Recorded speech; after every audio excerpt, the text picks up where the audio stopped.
আসসালামু আলাইকুম। সবাই কেমন আছেন? আশা করি সবাই ভালো আছেন। আজ আপনাদের জন্য নিয়ে এসেছি গল্পের দ্বিতীয় পর্ব। আশা করি গল্পটি আপনাদের ভালো লাগবে। তাহলে চলুন শুরু করা যাক। আমি বললাম, ভেবে বলছো তো? মেয়েটি বলে, হ্যাঁ ভেবে বলছি। এই বলে মেয়েটি চলে যাচ্ছিল। আমি হঠাৎ করে মেয়েটির হাত ধরে কাছে টেনে নিই। মেয়েটি বলে, কি করছেন? এরকম অসভ্যতার মতো কাজ করছেন কেন? আমি কিছু না শুনে মেয়েটিকে আরো কাছে টেনে নিচ্ছি। মেয়েটি বলে, উফ, আপনি কিন্তু এটা মোটেও ঠিক করছেন না। এটা হসপিটাল। মেয়েটির কথাগুলো আমার মাথার উপর দিয়ে চলে যাচ্ছে। আমার কান অবধি মনে হয় পৌঁছচ্ছে না। আমি তখন একটা ঘোরের মাঝে আছি। আমি মেয়েটিকে একদম আমার বুকের সাথে মিশিয়ে নিলাম। মেয়েটি বলে, আমি কিন্তু এবার চিৎকার দিতে বাধ্য হব। এবারও আমি কোনো প্রত্যুত্তর করলাম না। আমি আমার মতো করে কাজ করে যাচ্ছি। একবার পিঠে হাত বুলাচ্ছি, তো আরেকবার পেটে হাত বুলাচ্ছি। আমার এই ছোঁয়া মেয়েটির একদম অসহ্য লাগছে। মেয়েটি ব্যথার জন্য দাঁড়াতে পারছে না। কোমরের ব্যথা বেড়েই চলেছে। মেয়েটি বলে, আপনি পাগল হয়ে গেছেন নাকি? আমি তাও কোনো কথা বললাম না। মেয়েটি সর্বশক্তি দিয়ে আমাকে সরানোর চেষ্টা করছে, কিন্তু তাও পারছে না। কারণ আমার শক্তির কাছে মেয়েটার শক্তি কিছুই না। মেয়েটি কান্না করে দিল আমার এরকম ব্যবহার দেখে। মেয়েটি ভাবতে পারেনি আমি এখানে এরকমটা করব ওর সাথে। হঠাৎ মেয়েটির কান্নার শব্দ শুনে আমি ওকে ছেড়ে দিয়ে কিছুটা দূরে গিয়ে দাঁড়াই। মেয়েটি আর নিজের রাগ কন্ট্রোল করতে পারে না। সে আমাকে সজোর একটা থাপ্পড় মারে। মেয়েটি বলে, নিজেকে কি ভাবেন? আপনার না হয় কোটি কোটি টাকা আছে। আপনি চাইলে দিনে 10 থেকে 12টা মেয়েকে ব্যবহার করতে পারেন। আমরা গরিব মানুষ, আমাদের অত টাকা পয়সা নেই। অভাবে পড়ে নিজের সবচেয়ে বড় সম্পদ বিক্রি করে দিয়েছি। আর সবথেকে বড় কথা, আপনি আমাকে টাকা দিয়েছেন, আমার দেহ ভোগ করেছেন। তাহলে এখন আপনি আমার সাথে এরকম জোর করছেন কেন? আমি তো বলেই দিয়েছি আমার নাম্বার আপনাকে দিতে পারবো না। আপনি এখন যেটা করলেন আমার সাথে, ছি, এটা আমি কখনো আশা করিনি। আরে আমি কাকে কি বলছি? যে টাকা দিয়ে নিত্য নতুন মেয়েকে ভোগ করে তার ভিতরে মনুষ্যত্ব থাকতে পারে না, এটা আমার জানা উচিত ছিল। মেয়েটি কান্না করতে করতে কথাগুলো বলে ফেলে। আমি বললাম, শুনুন। মেয়েটি বলে, আমি আর কিছু শুনতে চাই না, আপনি এখন আমার চোখের সামনে থেকে যান। কথাটা বলে মেয়েটি নিজেই চলে যাচ্ছে।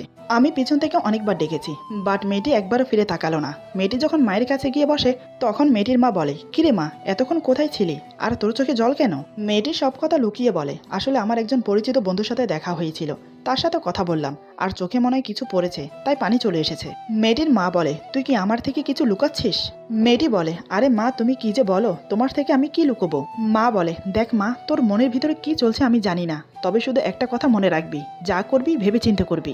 মেয়েটি বলে, মা, তুমি শুধু শুধু চিন্তা করছো, আমাকে নিয়ে কোনো চিন্তা করো না, চলো ভাইকে দেখে আসি। মা বলে, যদি কোনো সমস্যা হয় মায়ের কাছে লুকোবি না। এমন সময় নার্স এসে বলে, আপনার ভাইকে কেবিনে দেওয়া হয়েছে, এখন গিয়ে দেখতে পারেন, কিন্তু তার সাথে এখন কোনো কথা বলতে পারবেন না। 72 ঘন্টা যাওয়ার পর তার সাথে কথা বলতে পারবেন। মেয়েটি বলে, থ্যাংক ইউ নার্স, আর সকালের ব্যবহারের জন্য সরি। নার্স বলে, সরি বলতে হবে না, আমাদের বোঝা উচিত ছিল এটা, এখন যান দেখে আসুন। নার্সের কথা শুনে ওরা কেবিনে চলে গেল ভাইকে দেখতে। এইদিকে মেয়েটির কথা শুনে আমার মাথা ভোঁ ভোঁ করছে। এতগুলো কথা আজ পর্যন্ত কেউ আমাকে বলতে পারেনি। আমি আমার ভুলটা শুধরাতে চেয়েছিলাম। অজান্তে যে অন্যায়টা করেছি আমি, তার প্রায়শ্চিত্ত করতে চেয়েছিলাম। ওর সাথে কথা বলে সুযোগ বুঝে ক্ষমা চেয়ে নিতাম, তাই ফোন নাম্বারটা চেয়েছিলাম। ওকে দেখে অন্যরকম একটা ফিলিংস অনুভব হয় আমার মাঝে। জীবনে কোনোদিন কোনো মেয়েকে ছুঁয়ে দেখিনি। আমার জীবনে সেই প্রথম নারী, যাকে আমি এত কাছ থেকে দেখেছি এবং ছুঁয়ে দেখেছি। তাই হয়তো বারবার তার সঙ্গ পেতে ইচ্ছে করছিল। কিন্তু মেয়েটি আমার ইগোতে আঘাত করেছে, আমার গায়ে হাত তুলেছে, সবার সামনে এতগুলো কথা শুনিয়েছে। এবার আমি ওকে বোঝাবো আমার কথা মতো নাম্বার না দেওয়ার ফল কতটা ভয়ঙ্কর হতে পারে। এবার তুমি তিলে তিলে বুঝবে আমি মাহিন রেগে গেলে কি করতে পারি। আমার যেমন একটা ভালো রূপ আছে, তেমনি ভালো রূপের আড়াল একটা জঘন্য রূপও আছে। এই ভেবে আমি কল দিলাম আমার বন্ধু শামীমকে। শামীম কল রিসিভ করতেই ভালো মন্দর কথা জিজ্ঞেস না করে বললাম, হ্যালো শামীম, একটা মেয়েকে তুলে আনতে হবে। আমার কথা শুনে শামীম আকাশ থেকে পড়ল। যে ছেলে মেয়েদেরকে অ্যালার্জি মনে করে, সে ছেলে কিনা বলছে মেয়ে তুলে আনতে। শামীম বলে, তোর মাথায় আবার কি ঢুকলো? মেয়ে তুলে আনবি মানে? আমি বললাম, তোকে যেটা বলেছি সেটাই কর, আর সবাইকে বলে দে আজকে আমি বিয়ে করছি রাতে। এটা শুনে তো শামীম আরো অবাক হলো। বলে, কি ডাইরেক্ট বিয়ে? শামীম বলে, মানে তোর মাথা ঠিক আছে নাকি গেছে? আমি বললাম, আমি একদম ঠিক আছি, তোকে যেটা বললাম সেটা কর তাড়াতাড়ি। শামীম বলে, ভালো করে ভেবে দেখ, এসব কাজ করা ঠিক হবে না, পুলিশ কেস পর্যন্ত হতে পারে। আমি বললাম, তুই আমার রাগ সম্পর্কে খুব ভালোভাবে জানিস, দেখ আমার মাথাটা গরম হয়ে আছে, আর আমি যেটা করতে চাই সেটা আমি করেই ছাড়ি। তুই তো সেটা ভালো করেই জানিস, তাহলে ন্যাকামি না করে আমি যেটা বলছি সেটাই কর, নয়তো তোকে আজকে আমি। শামীম বলে, ওকে, তোর যা ইচ্ছে তাই হবে, কিন্তু এর মাঝে আমাকে টানবি না। আমি বললাম, তার মানে তুই আমাকে এই কাজে সাহায্য করবি না, তাই তো? শামীম বলে, আমি কি বলেছি যে আমি সাহায্য করব না?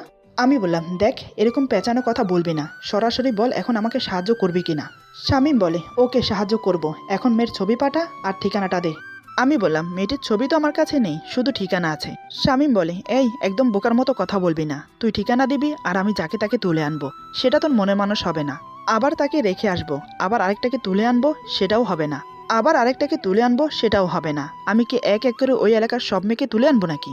আমি বললাম, তুই গাদার মতো কথা বলা বন্ধ করবি, আমি যাব তোর সাথে, আমি যাকে দেখিয়ে দেবো তুই তাকে তুলে আনবি, অন্য কাউকে না। শামীম বলে, তুলে আনার পর যদি মেয়েটা বিয়ে করতে রাজি না হয় তখন? আমি বললাম, বিয়ে করতে রাজি হবে না মানে 100 বার রাজি হতে হবে, জোরপূর্বক বিয়ে করব আমি ওকে। শামীম বলে, তাতে করে কি মেয়েটি তোকে মন থেকে ভালোবাসবে? ওই মেয়ের মনে তোর জন্য শুধু ঘৃণা থাকবে, আর কিছু থাকবে না, বুঝেছিস?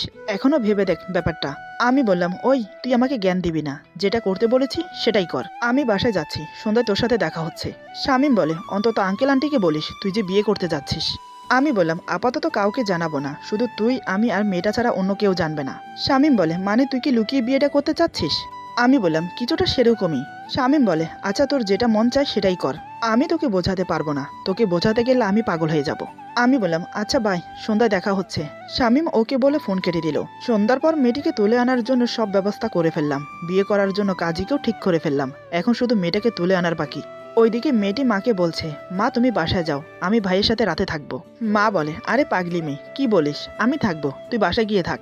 মেয়েটি বলে, তোমার এখানে থাকতে কষ্ট হবে, আমি এটা কখনই চাই না যে আমি থাকতে আমার মা কষ্ট করবে। মা বলে, আরে পাগলি মেয়ে, চুপচাপ বাসায় যা, আমি এখানে থাকতে পারবো। মায়ের জোরাজোরিতে মেয়েটি বাসায় যেতে বাধ্য হলো। হসপিটাল থেকে বেরিয়ে দেখে রাস্তায় কোনো রিক্সা দেখা যাচ্ছে না। সন্ধ্যার সময় তো তাই, সচরাচর এখানে সন্ধ্যার সময় রিক্সা পাওয়া যায়, কিন্তু আজকে কেন জানি একটা রিক্সাও নেই। মেয়েটি মনে মনে বলে, উফ কেমনটা লাগে, একটা রিক্সাও নেই, এখন হেঁটে যেতে হবে ভেবেই কান্না পাচ্ছে। এমনিতেও ব্যথা, তার উপর যদি এত দূর হেঁটে যাই, না জানি সকালে ঘুম থেকে উঠতে পারবো কিনা। মেয়েটি এদিক ওদিক দেখতে লাগলো কোনো রিক্সা দেখা যায় কিনা, কিন্তু না, হয়তো আজ মেয়েটার ভাগ্যটাই খারাপ। তাই সে আনমনা হয়ে রাস্তার পাশ ধরে হাঁটতে লাগলো। নানান কথা ভাবতে ভাবতে কিছু দূর চলে এলো, কিন্তু তারপরও একটা রিক্সা পেল না। হঠাৎ করে একটা গাড়ি এসে মেয়েটির সামনে দাঁড়ালো। গাড়িটি দেখে মেয়েটি অনেক ভয় পেয়ে যায়। হঠাৎ করে গাড়ির সামনে এসে দাঁড়াতে মেয়েটি বিহ্বল হয়ে যায়, মুখ দিয়ে কোনো কথা বের হচ্ছে না। এমন সময় গাড়ি থেকে দুজন মুখোশধারী লোক নেমে আসে। মেয়েটি হয়তো বুঝতে পেরেছিল কি হতে যাচ্ছে, তাই মেয়েটি পালিয়ে যাওয়ার চেষ্টা করলো, কিন্তু তার আগে লোক দুটো মেয়েটিকে ধরে ফেলে। মেয়েটি বলে, প্লিজ আমাকে ছেড়ে দিন, আমি তো আপনাদের কোনো ক্ষতি করিনি। এই বলে জোরে জোরে চিৎকার করতে লাগলো, বাঁচাও বাঁচাও, কে কোথায় আছো, আমাকে একটু সাহায্য করো। কিন্তু কেউ মেয়েটির চিৎকারে সাড়া দিল না। লোক দুটো মেয়েটিকে গাড়িতে তুলে নিল। গাড়িতে ওঠার পর মেয়েটি চিৎকার করতে লাগলো, বাইরে মানুষকে ডাকার চেষ্টা করছে। এসব দেখে একজন বলে, এখন কি করব, এরকম চিৎকার করতে থাকলে তো পুলিশের হাতে ধরা খেয়ে যাব আমরা। দ্বিতীয় জন বলে, ওই কাপড়টা দে, ওটা দিয়ে ওর মুখটা ভালোভাবে বেঁধে দে, যাতে আওয়াজ বের না হয়। দ্বিতীয় লোকটার কণ্ঠ শুনে মেয়েটির কেমন জানি চেনা চেনা লাগলো। হঠাৎ দুপুরের কথা মনে পড়ে গেল মেয়েটির। সে মনে মনে বলে, তাহলে কি, না এটা হতে পারে না, কখনোই না, একটা লোক এতটা খারাপ হতে পারে না। নানান কথা ভাবছে মেয়েটি, তার সাথে আজ কি হতে চলেছে সেটা ভেবেই অস্থির। মেয়েটির মুখ কালো কাপড় দিয়ে বেঁধে দিল। মেয়েটি আর কোনো রকম কথা বলতে পারছে না, শুধু গুঙানির শব্দ বের হচ্ছে মুখ দিয়ে। এদিকে গাড়ি প্রচুর গতিতে চলছে, মনে হচ্ছে যে কোনো সময় অ্যাক্সিডেন্ট হবে।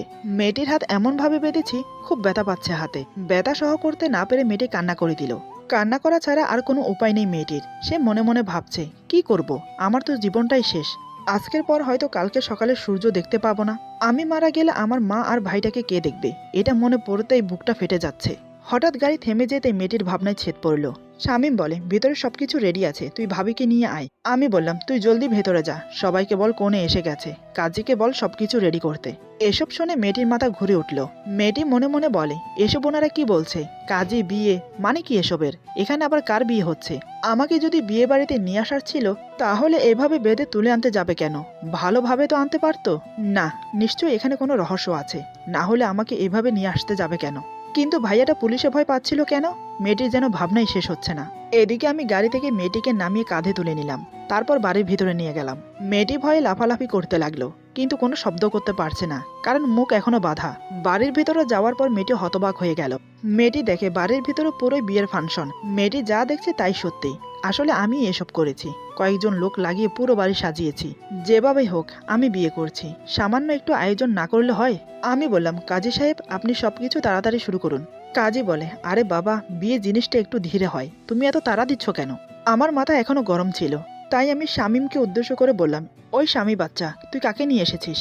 আমার রাগ দেখে মেয়েটি চুপসে গেল, কারণ সে আমাকে যখন প্রথম দেখেছিল তখন থেকেই ভেবে নিয়েছিল এই লোকটা বদমেজাজি। এখন আমার কথা শুনে তার ধারণা সত্যি হলো। আমার কথা শুনে শামীম কাজীকে বলে, কাজী সাহেব আমরা কিন্তু আপনাকে কন্ট্যাক্ট করে এনেছি, আপনি যত তাড়াতাড়ি পারেন বিয়ের কাজ সম্পূর্ণ করে এখান থেকে চলে যান। কাজী বলে, তাই বলে একটা মেয়েকে এভাবে তুলে এনে আপনারা বিয়ে করতে পারেন না। কাজের কথা শুনে আমার মাথায় যেন আগুন জ্বলে ওঠে। আমি বললাম, ওই কুত্তার বাচ্চা, তুই কি এখানে আমার হাতে মরতে চাস, নাকি বেঁচে তোর ছেলেমেয়ের মুখ দেখতে চাস? যদি বেঁচে বাসায় ফিরতে চাস তাহলে তাড়াতাড়ি বিয়ের কাজ শুরু কর, নয়তো তোকে এখানে পুঁতে ফেলবো। আমার কথা শুনে মেয়েটি মনে মনে বলে, ওরে বাবারে, এ তো দেখছে আস্তে একটা ডেবেল। এই লোকটা মনে হয় খুন খারাপিও করে। উফ, আমি কেন যে ওই কাজটা করতে গেলাম। এদিকে কাজী সাহেব ভয়ে চুপচাপ বিয়ে পড়াতে শুরু করে। কাজী সাহেব বলে, মিয়াজিপাড়া নিবাসী মোহাম্মদ আব্দুল সাত্তারের একমাত্র পুত্র মোহাম্মদ মাহিন হাসান 1 টাকা দিনমহৎ ধার্য করিয়া সরকার পাড়া নিবাসী মৃত মোহাম্মদ সলিম মিয়ার একমাত্র কন্যা মোসাম্মদ দীপা সুলতানার বিবাহ বন্ধনে আবদ্ধ করা হইল। বলো মা কবুল। দীপা চুপ করে আছে, কারণ এখনো ওর মুখ কাপড় দিয়ে বাঁধা। কাজী বলে, বলো মা কবুল। দীপা তো চিৎকার করে বলতে চায় যে আমি এই বিয়ে করব না, কিন্তু মুখ বাঁধা থাকার কারণে বলতে পারছে না। আমি বললাম, কি হলো, ভালো ভালো কবুল বলবে নাকি আমার আঙ্গুলটা আবার বাঁকা করতে হবে? শামীম বলে, কিরে, কেউ এভাবে বিয়ে করে?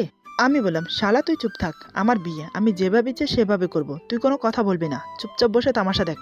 শামীম আবার বলে, আমি এত বিয়ে বাড়িতে গেছি, এত বিয়ে দেখেছি, কিন্তু কোনোদিন দেখিনি মেয়ের মুখে কাপড় বাঁধা মেয়ে কথা বলতে পারবে না, কিন্তু বিয়ে হবে।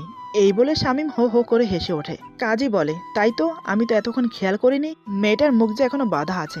আচ্ছা মিয়া, আপনি আপনার বউকে ভালো করে দেখবেন না? আপনার জ্ঞান কি সব উধাও হয়ে গেছে? বিয়ের জন্য পাগল হয়ে গেছেন, তাই না? এই বলে কাজী সহ সবাই হাসতে শুরু করে। সবাই সেই কি হাসি।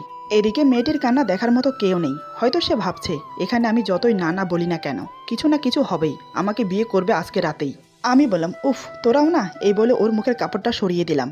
এদিকে কাপড়টা সরানোর সাথে সাথে দীপা জোরে জোরে নিঃশ্বাস নিতে থাকে, কারণ এতক্ষণ ভালোভাবে নিঃশ্বাস নিতে পারেনি, হয়তো আর কিছুক্ষণ থাকলে মরেই যেত। আমি তার তোয়াক্কা না করে বললাম, এই মেয়ে, এখন সোজা সাপটা কবুল বলে দে, যদি তোর মাকে আর ভাইকে। আমার কথা শেষ হলো না, তার আগেই দীপা বলে, মানে আপনি এতটা জঘন্য? আমি বললাম, ভালো ভালো বলছি, নয়তো তোর ভাই তোর মা কালকে সকালে সূর্য দেখতে পারবে না। দীপা বলে, ছি, একটা মানুষ এতটা খারাপ হতে পারে, এতটা জঘন্য হতে পারে, আপনাকে না দেখলে হয়তো বুঝতাম না। আমি বললাম, এখন চুপচাপ কবুল বল, যত তাড়াতাড়ি কবুল বলবি তত তাড়াতাড়ি তোর মা আর ভাইয়ের জন্য মঙ্গল হবে, কারণ এখন তারা অনেক কষ্টে আছে। দীপা বলে, মানে কি বলতে চাচ্ছেন আপনি? আমার মা আর ভাইয়ের যদি কিছু হয় তো আমি আপনাকে মেরে ফেলবো। আমি ওর কথা তোয়াক্কা না করে শামীমকে বললাম, শামীম, ভিডিও ফুটেজটা ওকে দেখা, নয়তো কবুল বলবে না, বলে হো হো করে হাসতে লাগলাম। আমার কথা মতো শামীম ভিডিওটা দেখাতে লাগলো দীপাকে। দীপা অবাক হয়ে তাকিয়ে থাকে ভিডিওটার দিকে। সে দেখে ওর মা আর ভাই সুন্দর ঘুমিয়ে আছে, কিন্তু কয়েকজন লোক বন্দুক হাতে তাদের দিকে তাক করে আছে। এসব দেখে সে মনে মনে বলে, এসব কি, কেন করছে এমন? হয়তো আমি কবুল না বললে ওদেরকে গুলি করে দেবে। এইসব দেখার পর সে নিস্তব্ধ হয়ে গেছে, মনে হচ্ছে ওর পুরো দুনিয়াটা ওলট পালট হয়ে যাচ্ছে। দীপা চোখ বন্ধ করে চোখের পানি ছেড়ে দিয়ে ভাবে, এসব দেখার আগে যদি আমি মরে যেতাম বা আমাকে ধর্ষণ করে মেরে ফেলতো তাও ভালো হতো, কিন্তু প্রতিনিয়ত ধর্ষণ হতে হতো না ওই পশুটার হাতে আমাকে। এখন তো ধর্ষণ আমার নিত্যদিনের সঙ্গী হবে। আমি বললাম, কবুল বলবি নাকি তোর পুরো ফ্যামিলিকে মেরে ফেলবো? আমার কথা শুনে আর ভিডিও দেখে দীপা বাধ্য হয়ে কবুল বলে দিল। কবুল বলেই চিৎকার করে কেঁদে উঠল, কারণ এখন তার নিত্যদিনের সঙ্গী হবে কান্না। বিয়েটা সম্পূর্ণ করে কাজই চলে গেল। আমি বললাম, শামীম, তুই এখন বাসায় যা, কিন্তু এই খবরটা কাউকে জানাবি না এখন। আমার কথা শুনে দীপা আবার মনে মনে বলে, তার মানে উনি আমাকে এখানে লুকিয়ে বিয়ে করেছেন, যাতে প্রতিদিন ধর্ষণ করতে পারে? তার জন্যই কি বৈধ ধর্ষণ করার জন্য এই বিয়ে? শামীম বলে, তবে মেয়েটার উপর অতিরিক্ত কিছু করিস না, যাতে বেঁচে থেকেও মরার মতো থাকতে হয়। আমি কপট রাগ দেখিয়ে বললাম, তুই এখন চুপচাপ চলে যা, আমাকে জ্ঞান দিতে আসবি না। আমি আমার বউকে কিভাবে রাখবো, কিভাবে দেখবো, কিভাবে আদর করবো, সেটা একান্তই আমার ব্যাপার। শামীম কিছুটা রেগে গিয়ে বলে, তোর এই বদমেজাজি কারণের জন্য একদিন তোকে পস্তাতে হবে। সেদিন শামীমের কাছে এসে তোকে কান্না করতে হবে, দেখে নিস, কথাটা মিলিয়ে নিস। আমি বললাম, মাহিনের কখনো এরকম সময় আসবে না। এই বলে হো হো করে হেসে উঠলাম, কারণ আমি জানি আমি যতই কিছু বলি না কেন ওরা আমার পাশে সবসময় থাকবে। শামীম কোনো কথা না বলে চুপচাপ ওখান থেকে চলে গেল, জানে এখানে কথা বলা বৃথা হবে। শামীম চলে যাবার পর আমি দীপার দিকে তাকালাম। সে চুপচাপ দাঁড়িয়ে চোখের পানি ফেলছে, তাতে আমার এক বিন্দুও মায়া হলো না। আমি ওর হাত শক্ত করে ধরে রুমে নিয়ে গেলাম, তারপর ঠাস করে একটা থাপ্পড় মেরে বিছানার উপর ফেলে দিলাম। আচমকা থাপ্পড় খেয়ে দীপা ভেবাচাকা খেয়ে যায়। ও খুব ভালোভাবেই বুঝতে পারছে এখন ওর সাথে কি হতে চলেছে। আমি বললাম, তোর সাহস কত বড়, তুই আমাকে মোবাইল নাম্বার দিসনি? আমার কথা শুনে চোখ বড় বড় করে তাকায় দীপা আমার দিকে। অবাক হয়ে তাকিয়ে থেকে ভাবে, কি শুধু একটা নাম্বারের জন্য এত কিছু? আমি বললাম, এখন আর মোবাইল নাম্বার লাগবে না, এখন থেকে তোকে আমি প্রতিদিন ধর্ষণ করব। আমার কথা শুনে দীপা আবার কান্না করতে শুরু করলো। আমি বললাম, তোর এরকম ন্যাকা কান্নার কোনো মূল্য আমার কাছে নেই, তুই শুধু আমার কাছে ভোগের পণ্য। কথাটা বলে আমি ওর বুক থেকে ওন্নাটা টেনে নিলাম। সে 2 হাত দিয়ে নিজের বুক ঢেকে নিল। আমি তাচ্ছিল্যের সুরে বললাম, উফ, কি লজ্জা, কি লজ্জা, লজ্জাপতি তোর লজ্জা বের করছি আমি, দাঁড়া। আমার মুখে এরকম নোংরা কথা শুনে ওর কলিজাটা ফেটে যাচ্ছে। আমার প্রতিটা কথা যেন ওর গায়ে কাটার মতো বিঁধছে। আমি বললাম, আজ তোকে আমি এমনভাবে ধর্ষণ করব যেটা তুই সারা জীবন মনে রাখবি। কথাটা বলেই আমি ওর দিকে এগোতে থাকলাম। আমাকে এগোতে দেখে সে পিছোতে থাকে। সে মনে মনে ভাবে, আমি কখনোই ভাবতে পারিনি আমার জীবনে এরকম একটা সময় আমার সামনে এসে দাঁড়াবে। দীপা বলে, প্লিজ আপনি একটু শান্ত হয়ে বসুন প্লিজ। কথাটা সে অনেক কষ্ট বলে আমাকে, কিন্তু ওর কথা আমার মাথার উপর দিয়ে গেল। আমি বেশ বুঝতে পারছি আমার রাগ দেখে সে ভয় পাচ্ছে। আমি বললাম, কেন এত তাড়াতাড়ি দেমাগ শেষ হয়ে গেছে? দীপা বলে, আমি কিসের জন্য দেমাগ দেখাবো আপনাকে? আমার যা কিছু ছিল সব তো আপনি লুটে নিয়েছেন। আমি হো হো করে হেসে বললাম, আমি তো দেহ লুটে নিয়েছি, এটাই বলতে চাচ্ছিস তুই, তাই না? দীপা বলে, আসলে আপনার রাগটা একটু কন্ট্রোল করুন, একটু শান্ত হয়ে বসে আমার কথাগুলো শুনুন প্লিজ। আমি বললাম, তোর কোনো কথা শোনার মতো আমার সময় নেই, এখন থেকে তুই শুধু আমার কথা মতো চলবি, নয়তো আমি কখন কি করে বসবো সেটা আমি নিজেও জানি না। কথাটা বলে আমি ওর হাত ধরে টেনে আবার বিছানায় ফেলে দিলাম। দীপা বলে, প্লিজ এরকম কিছু করবেন না, আমার কিছু সমস্যা আছে। আমি বললাম, তাতে আমার কি? দীপা বলে, আপনি বোঝার চেষ্টা করুন, এখন আমি আপনাকে সেই সুখ দিতে পারবো না, আর একটা মেয়ের ইচ্ছার বিরুদ্ধে কিছু করলে সেটা ধর্ষণের সামিল হবে। আপনি একটু বোঝার চেষ্টা করুন, এখন তো আমি আপনার বউ, তাই না? আমি হো হো করে হেসে বললাম, তুই কোনোদিন আমার বউ হওয়ার যোগ্য ছিলি না আর হবিও না, বুঝেছিস? আমি তো তোকে শুধু ভোগ করার জন্য বিয়ে করেছি। কথাটা শুনে দীপা আবার ভাবনায় ডুবে গেল। আমি কখনো এটা আশা করিনি ওনার মুখ থেকে। আমি এর থেকে ভালো কিছু আশা করতে পারি না হয়তো। আমার মতো মেয়ের সাথে এরকম হওয়াটাই সম্ভব। যে মেয়ে সামান্য 10,000 টাকা জোগাড় করতে পারে না, তার জন্য দেহ বিক্রি করতে হয়, সেই মেয়ের সাথে আর কি হতে পারে? এখন তো আমার কোনো কথার মূল্য থাকবে না। ওর ভাবনায় ছেদ পড়ল আমার ছোঁয়ায়। আমি ওকে ধাক্কা দিয়ে বিছানার উপর শুয়ে দিলাম। ওর উপর শুয়ে ঠোঁটে আলতো করে কিস করে ঠোঁটে ঠোঁট ডুবিয়ে দিলাম। দীপা আমাকে সরানোর বৃথা চেষ্টা করছে। আমার ঠোঁট থেকে ওর ঠোঁট সরিয়ে নেয়। ঠোঁট সরাতে আমি ওর গলায় ঠোঁট ডুবিয়ে দিলাম। কিস করার সাথে সাথে জোরে জোরে কামড় দিতে লাগলাম। দীপা ব্যথায় ছটপট করছে। আমি আস্তে আস্তে ওর জামার পিন খুলতে থাকি। আমার দেওয়া কামড়গুলো ধীরে ধীরে রক্ত জমাট বাঁধতে শুরু করে। দীপা বলে, প্লিজ এরকম কিছু করবেন না, আমি খুব অসুস্থ, একটু বোঝার চেষ্টা করুন। এই বলে সে জোরে জোরে কান্না করে দেয়। ওর কথাগুলো আমার মাথার উপর দিয়ে গেল। কে শোনে কার কথা? কথায় আছে না, নেশা আর জেদ দুটো যদি মানুষের মাথায় জেগে বসে তখন মানুষের হোঁশ থাকে না। আমার বেলাতেও তাই হয়েছে। একে তো ওর উপর আমার রাগ, অন্যদিকে ওকে কাছে পাওয়ার নেশা, দুটোই আমার মাঝে বিরাজমান এখন। তাই আমার মাঝে এখন শূন্য পরিমাণ জ্ঞানও অবশিষ্ট নেই। কিভাবে আমি ওকে ছিঁড়ে ছিঁড়ে খাবো সেটাই ভাবছি। আমি ওর পুরো কাপড় খুলে ফেললাম। ওর নগ্ন দেহটা আপাদমস্তক দেখতে লাগলাম। আমার দুহাত ওর সারা শরীরে আদরের ছোঁয়া দিতে লাগলো। এদিকে দীপার খুব বিরক্ত লাগছে আমার এই ছোঁয়া। তাই সে জোরে জোরে কান্না করছে। অনেকবার চেষ্টা করছে নিজেকে ছাড়ানোর, কিন্তু আমার শক্তির সাথে পেরে উঠছে না। আমি কোনো কিছু তোয়াক্কা না করে আমার কাজ আমি করে যাচ্ছি। নিজের মন মতো করে ওকে ভোগ করছি। একসময় সঙ্গমে লিপ্ত হলাম। এদিকে দীপা ব্যথায় বারবার চিৎকার করে কান্না করছে, কিন্তু সেই কান্না আমার কান অবধি পৌঁছাচ্ছে না। আমার মাঝে যেন কোনো জানোয়ার প্রবেশ করেছে। ঠিক একটা জানোয়ার তার শিকারকে যেভাবে ছিঁড়ে ছিঁড়ে খায়, আমিও ঠিক তাই করছি। একসময় আমার অত্যাচার সহ করতে না পেরে দীপা জ্ঞান হারায়। তারপরও আমি ওকে ছাড়লাম না। আমি আমার মন মতো করে ভোগ করে নিজের চাহিদা সম্পূর্ণ করে ওকে ছেড়ে দিলাম। সে অজ্ঞান হয়ে পড়ে আছে। আমি সেদিকে খেয়াল না করে চলে গেলাম বাহিরে, কারণ এখানে থাকলে আমার ভেতরে থাকা জানোয়ারটা আবার জেগে উঠবে। তখন আমি তাকে আবার ভোগ করতে ব্যস্ত হয়ে পড়ব। ওকে তো আমি এত তাড়াতাড়ি মরতে দেব না, তিলে তিলে ধুকে ধুকে মারবো। রাত আনুমানিক 3টা বাজে। আমি এখনো বাহিরে। ওইদিকে দীপার জ্ঞান ফিরে। জ্ঞান ফিরতে সে অনুভব করে তার পুরো শরীর ব্যথা। শুধু তাই নয়, শরীরে এক টুকরো কাপড়ও নেই, গায়ে মোড়ানো একটা চাদর। শরীরটা খুবই দুর্বল লাগছে। ঘরের চারপাশে তাকিয়ে দেখে আমি নেই। সে ভয় পেয়ে গেল। মনে মনে বলে, এই লোকটা আমাকে এখানে রেখে চলে গেছে। এখানকার রাস্তাঘাট তো আমি কিছুই চিনি না, কিভাবে যাব, কোথায় যাব? তারপর নিজের শরীরের দিকে তাকাতেই মনে পড়ে গেল নির্যাতনের কথা। শরীরের অনেক জায়গায় কামড়ের দাগ, তার জন্য শরীরটা এত ব্যথা করছে।